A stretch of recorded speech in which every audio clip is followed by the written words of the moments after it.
Mga kakaibang bagay na natuklasan sa mga piramid ng Egypt. Kumusta mga kaibigan? Sa video na ito ay tatalakayin natin ang mga kamangha-mangha at kakaibang bagay na natuklasan sa loob ng mga piramid ng Egypt. Tara, samahan niyo ako sa paglalakbay na puno ng misteryo at kaalaman. Una, ang lihim na silid. Ang silid na ito ay tinawag na Great Void na matatagpuan sa loob ng Great Pyramid of Giza. Hanggang ngayon, misteryo pa rin kung ano ang layunin ng espasyong ito. Pangalawa, ang mga hieroglyph na nahukay. Isa pang nakakamanghang bagay at ang mga kakaibang hieroglyphics na natagpuan sa ilalim ng pyramid ni Djoser. Ang mga inscription na ito ay naglalaman ng mga detalyadong ritual at mga seremonya na hindi pa nababasa ng mga eksperto noon.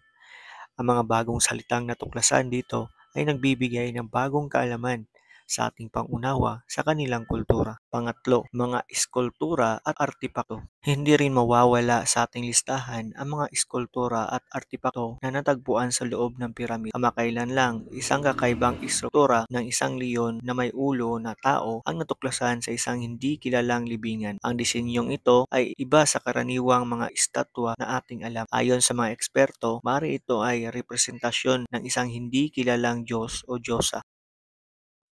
Pang-apat, mga hiwaga ng konstruksyon. Ang huling bagay natin tatalakayin ay ang hiwaga ng konstruksyon ng mga piramid. Bagamat maraming teorya ang mga naimbento, ang eksaktong pamamaraan paano itinayo ang mga ito ay nanatiling isang palaisipan. Sa tulong ng mga modernong teknolohiya, natuklasan na ang mga sinaunang Ehipsyo ay maaring gumamit ng mga kakaibang kasangkapan at pamamaraan sa paglipat ng malalaking bato. Talagang nakakamangha ang mga piramid ng Egypt.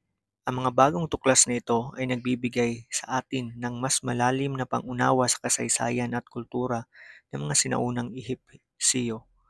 Hanggang sa susunod na kabanata ng ating paglalakbay, huwag kalimutan na mag-follow at i-click ang notification bell button para sa higit pang video na puno ng kaalaman at misteryo. Paalam.